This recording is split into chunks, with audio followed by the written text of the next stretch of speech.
Ms. Wojcicki, you claimed that 23andMe is all about consumer empowerment, but most people ended up actually exploited, not knowing that they signed up to have their genetic data auctioned off to the highest bidder. Yeah. We're not just talking about email addresses. We're talking about names, birth dates, genetic lineages, literal DNA.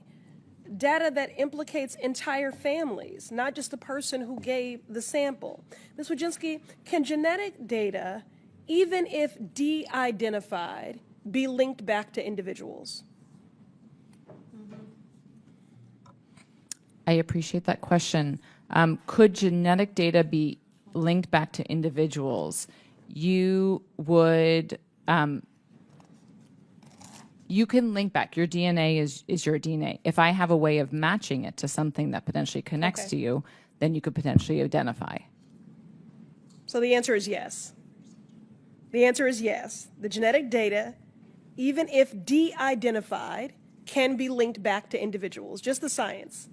Well, no, DNA, if I had your sample, essentially if I know what your picture looks like and I see another picture, I can connect those. But just having your DNA alone, if I just went to the subway and I swabbed it and I looked at samples, I would not be able to identify who was there. Because I don't have much of it, and there's a lot of ground I need to cover here, and so I want a more direct question here. So I'm going to go to Ms. Hu.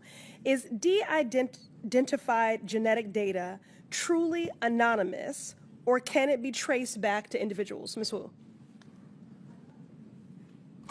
Thank you so much, Congresswoman. I'm not a scientific expert on that exactly, but there has been research on the limits of de-identification and also the risks of re-identification. All right, fair enough, yes, it absolutely can. With just a few pieces of additional information, like zip codes, gender, or 23andMe's Find Your Relative feature, it becomes easy to re-identify people and to expose their personal health information. 23andMe's privacy agreement talks about anonymous data, but DNA can never truly be anonymous. That is the point.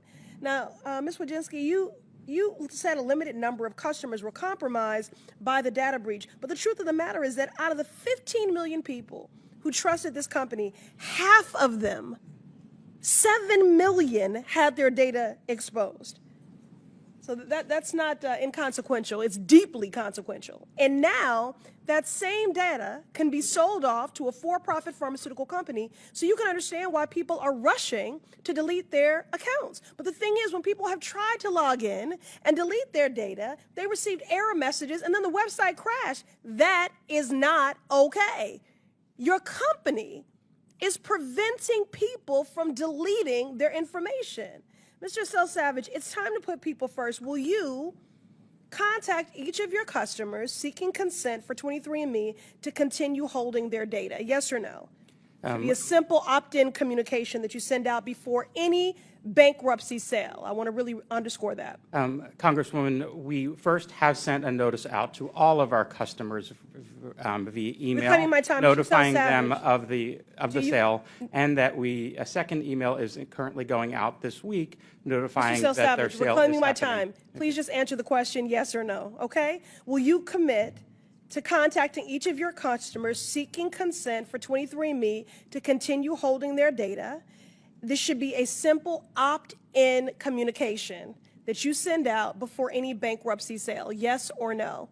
Congresswoman, it's not that simple. We believe we've already received that consent. These people are deserving of this, these assurances and this insurance. They're already, they've been violated in so many ways here. Ms. Wojcicki, will you amend your bid to commit to a similar consent requirement then?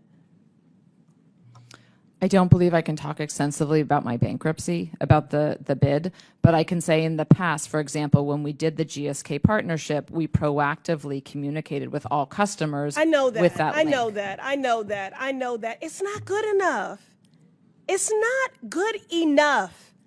It is just not good enough. People trusted you with their more personal information. Show them you respect them.